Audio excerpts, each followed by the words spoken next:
So picture this. You're standing in the frozen food aisle, right? Maybe you're just reaching for a bag of peas, and suddenly your fingers turn stark white. Like completely white. Yeah, Ghostly. exactly. And for a listener who tracks their own biology, you know this isn't just like a gentle, calibrated reaction to the cold. It's a violent, disproportionate vasospasm that is just shutting down blood flow entirely. It is a total system overreaction. Right. So welcome to this deep dive. Today our mission is to unpack a very specific, visually shocking, and honestly often misunderstood medical question for you. Can the menopause transition actually trigger or worsen Raynaud's phenomenon? Yeah, and it's a question that catches a lot of people off guard. I mean, we don't typically associate hot flashes with freezing fingers. No, not at all. But to get to the bottom of the mechanism behind this, we are pulling from a really diverse stack of sources today. We're looking at complex vascular research papers detailing cellular receptor mechanisms, the massive Framingham offspring study. Which is a huge data set. Massive. And we are also incorporating clinical insights from Scleroderma and Raynaud's UK. Right, and we're also weaving in real-world accounts from the MenoHello platform, plus looking at cardiovascular risk management protocols from the British Menopause Society. Because we want to give you the full picture. Exactly. Because for you, the learner, who really wants to bypass all the dense medical jargon and isolate those crucial aha moments, this isn't just a story about what gets casually dismissed as, poor circulation. Right. It's definitely not just poor circulation. No. This is a masterclass in how wildly interconnected your hormones, your central nervous system, and your microscopic vascular biology really are. That holistic view is so essential. Yeah. When we look at the extremities, like the fingers and toes, we're looking at the body's ultimate thermal radiators. They are designed to manage heat exchange dynamically. But in Raynaud's, that dynamic system just crashes. Okay, let's unpack this, because we need to start with what Raynaud's phenomenon, or RP, actually does at the tissue level. The sources outline a very specific tricolor symptom progression. Yes, the classic red, white, and blue. Well, actually, white, blue, and red. Right. It starts with the fingers turning a ghostly white, which indicates they are literally starved of oxygen due to an aggressive arterial spasm. The scientific term for that white phase is pallor, indicating total ischemia, meaning because the blood vessels have clamped shut so tightly, literally no fresh oxygenated blood can enter. Wow, and then it shifts to blue, right? Right. Next, the tissue shifts to blue, which is a phase called cyanosis. The existing blood in the tissue becomes completely deoxygenated, and the local cells begin sending out these massive distress signals. And then finally the spasm breaks. Exactly. When it breaks, the vessels dilate rapidly, blood rushes back in, turning the fingers a bright, angry red. And this is usually accompanied by an intense burning or throbbing pain as the tissues reperfuse. I always like to visualize normal body temperature regulation as like a smart thermostat in your house. Oh, that's a good way to look at it. Right. So a slight draft comes in, the thermostat senses it, and gently nudges the heat up a degree to keep the baseline stable. But Raynaud's is like a completely broken paranoid security system. I mean, paranoid is the perfect word for it. It feels a slight draft from a cracked window, absolutely panics, and immediately slams all the steel blast doors shut, just completely isolating the rooms from the rest of the house. That paranoid security system analogy is a highly accurate way to visualize the vascular smooth muscle response. It entirely overrides the normal gradual adjustments. And not all Raynaud's is the same. Right? No, and that's a critical clinical distinction our sources from Raynaud's UK make. It's the difference between primary and secondary Raynaud's. Right. So primary RP typically manifests in women well under the age of 30. It is generally benign, an isolated hyperreactivity that doesn't actually damage the physical structure of the blood vessels. But secondary RP is a totally different animal. Completely different. Our sources indicate that happens later in life, usually emerging after age 30, and it is linked to underlying pathology. We're talking about autoimmune disorders like lupus, scleroderma, or significant thyroid dysfunction. Right. And unlike the primary version, secondary RP can cause permanent tissue damage, scarring, or even digital ulcers because the vessels themselves are physically compromised. So age of onset is your immediate diagnostic filter. Exactly. A teenager experiencing these spasms is almost certainly dealing with primary RP, but a woman in her 50s experiencing this tricolor alarm for the very first time. She needs to be evaluated. Yes, she must be evaluated for secondary RP because there is an underlying systemic trigger that has suddenly shifted her vascular baseline. But the fact that this aggressive security system misfires almost exclusively in young women tells us this isn't just a structural flaw, right? It's a hormonal one. Why are women so disproportionately affected in the first place? Well, the epidemiological data points directly to a massive gender bias. Primary Raynaud's affects premenopausal females at a ratio of up to 9-to-1 compared to age-matched males. 9-to-1, that is wild. It is. And when scientists see a 9-to-1 ratio, they immediately analyze sex hormones. And the literature isolates the culprit pretty clearly. It's estrogen. Which, I mean, that feels entirely counterintuitive considering estrogen is widely documented as this protective vasodilating hormone for women's cardiovascular health. Broadly speaking, it is protective, but its localized effects on the peripheral blood vessels are highly, highly specific. Okay. To understand this, we have to look at the cellular biology of the spasm itself. The vascular smooth muscle contains a specific receptor called the alpha-2C adrenoceptor. Right, the alpha-2C receptor. That's the mechanism responsible for mediating cold-induced vasoconstriction. Precisely. When your peripheral tissues sense a drop in temperature, the nervous system releases norepinephrine. That norepinephrine binds to the alpha-2C receptor, which then signals the blood vessel to contract and conserve heat. What's fascinating here is that estrogen actively alters the genetic expression of these exact receptors. Wait, how so? Research shows that circulating estrogen significantly increases both the sheer number of alpha-2C receptors and their overall sensitivity in the vascular smooth muscle. So estrogen is actively multiplying the number of close the blast doors, panic buttons on the surface of the blood vessels. That is the exact direct mechanism. Estrogen arms the peripheral blood vessels to be hyperreactive to cold stimuli. Wow. Because women naturally sustain higher levels of estrogen during their fertile years, their vasculature is simply populated with vastly more of these cold-reacting receptors than men. They rely heavily on the alpha-2C pathway during local cooling. Okay, wait. Hold on. If estrogen is the biological fuel that creates these cold-reacting receptors, I have to push back on the clinical timeline here. Sure, go ahead. Shouldn't menopause, which is literally characterized by estrogen levels absolutely plummeting, shouldn't that actually cure Raynaud's? You would think so. Right. If the fuel generating the panic buttons is gone, why are we seeing women in their 50s suddenly getting terrible, painful cold attacks for the very first time? And that paradox is exactly what confuses so many patients and clinicians. Resolving it requires looking closely at the MenoHello platform data combined with the science of vascular aging. Okay, lay it on me. The onset or worsening of Raynaud's during the menopause transition is not driven by an excess of estrogen. It is driven by the physiological chaos of estrogen withdrawal. Whoa. Right, the nitric oxide pathway. Because estrogen isn't just arming the cold receptors, it's also constantly stimulating the endothelial cells to release nitric oxide. Exactly. So without estrogen constantly driving that NO release, the vessels lose their baseline elasticity. The loss of that elasticity is the very first major domino to fall.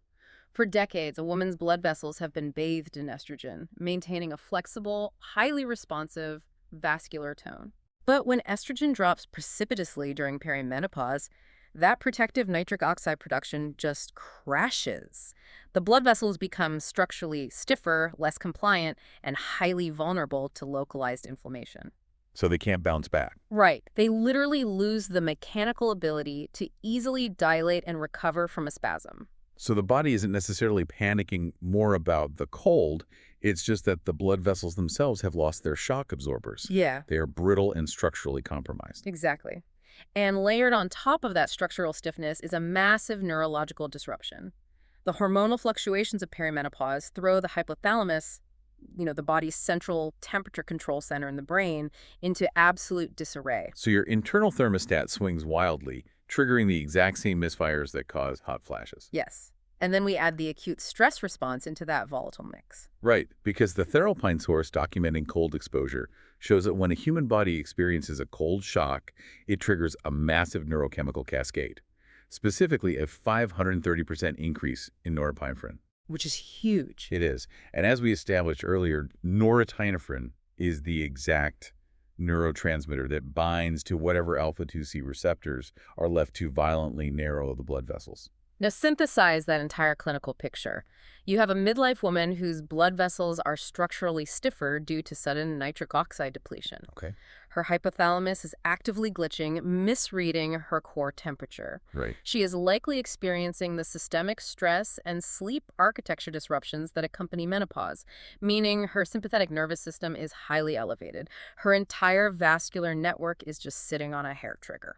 So all it takes is a microscopic temperature drop to trigger that massive norepinephrine spike, and the stiffened vessels just violently lock up. Exactly. This mechanism perfectly validates the real-world accounts we see in the Menopause source. There's a quote from a woman named Barbara, age 54. Oh, yeah, the Ah. grocery store story. Yeah. She said, "My fingers would turn ghostly white in the grocery store freezer aisle. I thought something was seriously wrong with me until my doctor explained it was Raynaud's, triggered by my hormonal changes during menopause. Right. Just ambient exposure to the freezer aisle was enough to trigger a full ischemic cascade." And validation is a powerful therapeutic tool. Understanding that a systemic hormonal withdrawal is causing a highly localized vascular failure really helps patients advocate for proper management. Instead of just accepting a dismissive diagnosis of aging circulation. Exactly. Okay, here's where it gets really interesting. If the loss of estrogen during menopause is creating this cascade of vascular stiffness and receptor chaos, the logical assumption is that taking hormone replacement therapy, or HRT, would fix it. It seems perfectly logical. But let me guess. If estrogen multiplies those cold receptors, giving these women pure estrogen probably sent those receptors into overdrive. The data backs up that exact suspicion, and it highlights why treating the endocrine system requires extreme precision. The Framingham Offspring study, published in the Annals of Internal Medicine, specifically analyzed a cohort of nearly 500 postmenopausal women. Wow. They wanted to observe how different hormone therapies impacted the prevalence of Raynaud's. Let's look at the numbers. What actually happens when you reintroduce estrogen to a stiffened vascular system? They found that postmenopausal women taking unopposed estrogen, meaning estrogen therapy utilized entirely on its own, experienced a severe spike in symptoms. How severe? Specifically, they presented an adjusted odds ratio of 2.5 compared to non-users. That indicates they were 2.5 times more likely to experience Raynaud's phenomenon. 2.5 times more likely. So reintroducing pure estrogen actively amplified the pathology. It absolutely did, because without any opposing hormonal force, that pure estrogen simply upregulated the expression of those alpha-2C cold receptors again. It armed the vessels to be hyperreactive, but doing so in vessels that were now older and stiffer. But the Framingham data doesn't stop there, right? The outcome shifted completely for women using combined therapy. That is the critical nuance in the literature. The researchers contrasted the unopposed estrogen group with women taking combined hormone therapy, so that's estrogen administered alongside progesterone. Okay, what happened? For the combined HRT cohort, the increased risk vanished. Their odds ratio dropped to 0.9, making their risk profile essentially identical to women taking no hormones at all. Wow. So the progesterone fundamentally altered the vascular response. How does it do that? Like, how does progesterone act as a shield against the estrogen? Progesterone acts through entirely different mechanisms. First, it is intrinsically thermogenic. It physically interacts with the central nervous system to raise the core body temperature. By elevating the baseline core temperature, progesterone fundamentally alters the threshold at which the peripheral alpha-2C receptors fire.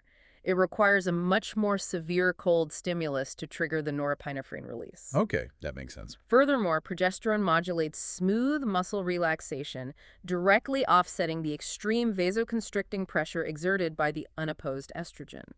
If we connect this to the bigger picture, this perfectly illustrates the timing hypothesis of vascular aging that the British Menopause Society utilizes in their risk assessments. Yes. The timing hypothesis is arguably the most important framework in modern cardiovascular endocrinology. It basically posits that the biological age of your blood vessels determines how they react to hormones. Right.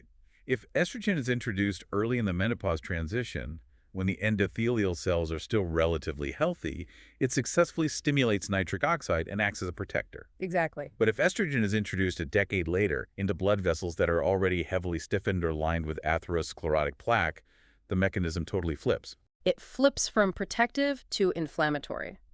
In older damaged vessels, The estrogen receptors on the endothelial cells just don't function properly. Right. Instead, the estrogen interacts with macrophages inside the vascular plaque.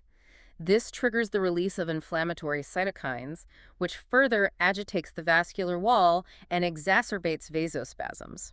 This is exactly why the British Menopause Society insists that HRT applications for women with underlying vascular issues cannot be standardized. It has to be individualized. Absolutely. So what does this all mean for you, the listener, trying to navigate your own vascular health? Let's synthesize these cellular mechanisms into some actionable medical strategy. Yes, let's do that. First, and most crucially, based on the right decisions guidelines and the life extension protocols. If you are in midlife and suddenly experience the onset of numb tricolor fingers, you must pursue a differential diagnosis. Primary Raynaud's is a young woman's condition. New onset over the age of 30 is clinically categorized as secondary Raynaud's until proven otherwise. Right, you can't ignore it. You need specific blood tests, such as an ANA test or a nail fold capillaroscopy, to definitively rule out systemic autoimmune diseases, lupus, or connective tissue disorders. You must confirm that the symptom is hormonally driven, not the vanguard of a broader autoimmune pathology. And once you've ruled out the severe underlying pathologies, the management strategies fall into two buckets: environmental and pharmacological. Right. On the environmental side, our sources from Scleroderma and Raynaud's UK emphasize that you aren't just trying to keep your hands warm, you have to defend your core temperature. Core temperature management is the absolute key to preventing the vasospasm entirely. If your central nervous system detects a drop in your core temperature, its primary survival protocol is to instantly shunt blood away from your extremities to protect your vital organs. Makes sense. So layering your torso is far more effective at preventing an attack than simply putting on thicker gloves. And from a pharmacological standpoint, the sources highlight specific non-hormonal interventions. If the alpha-2C receptors are causing the smooth muscle to violently contract, the clinical solution is to physically block that muscle from seizing. Which is where vasodilators come in. Right, specifically calcium channel blockers like nifedipine. That becomes very relevant here. Calcium channel blockers are highly effective because they interfere with the mechanical contraction of the vascular smooth muscle. They basically prevent calcium from entering the muscle cells. Which forces the blood vessels to remain relaxed and dilated. Exactly. It physically prevents the total ischemic clampdown, regardless of the hormonal background noise. Treating menopausal Raynaud's is kind of like trying to drive a car with a highly complex, aging mechanical system. Ooh, I like that. Unopposed estrogen is like slamming your foot on the gas pedal. If you do that in a car with rusted, seized-up steering, representing aged, stiffened blood vessels lacking progesterone, you don't get a smoother ride. No, you definitely don't. You just accelerate directly into a wall. You have to manage the engine RPMs, apply the thermal stabilization of progesterone, and ensure the entire vascular chassis is structurally sound. That mechanical analogy perfectly captures the multi-system approach required. You must dial down the sympathetic nervous system stress, defend the thermal core, and ensure any hormonal interventions are deeply tailored to the biological age of your specific blood vessels. We have covered incredible ground in this deep dive. We started with the jarring visual of tricolor ischemia, the white pallor, the blue cyanosis, and the red reperfusion of a Raynaud's attack. We map the cellular biology of the alpha-2C receptor and the estrogen paradox that arms it. We explored the chaos of estrogen withdrawal, the loss of nitric oxide, and those 530% norepinephrine spikes that trigger the spasms. And we dissected the vital Framingham data showing how unopposed estrogen acts as an accelerant, while balanced progesterone serves as a thermogenic shield. Synthesizing this stack of research really proves that what patients often internalize as a minor circulatory annoyance is actually a profound window into their overall endocrine and endothelial health. Understanding the why allows you to stop treating the symptom and start addressing the systemic environment. I want to leave you with a final provocative thought to mull over today.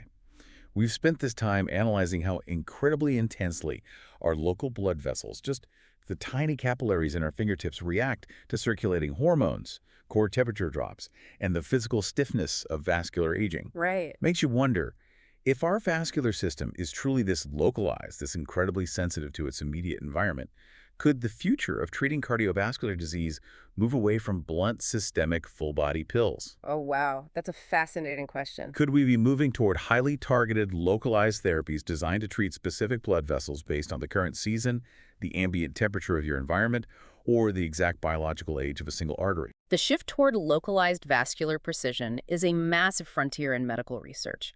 I mean, treating the specific microenvironment of a vessel could completely redefine cardiovascular longevity. Thank you so much for joining us on this deep dive. Keep tracking the science, keep demanding the mechanisms behind the symptoms, and keep exploring the amazing intricacies of your own biology. Because the next time you find yourself staring at your hands in the frozen food aisle, you'll know exactly the chemical cascades and hormonal blast doors operating right beneath your skin.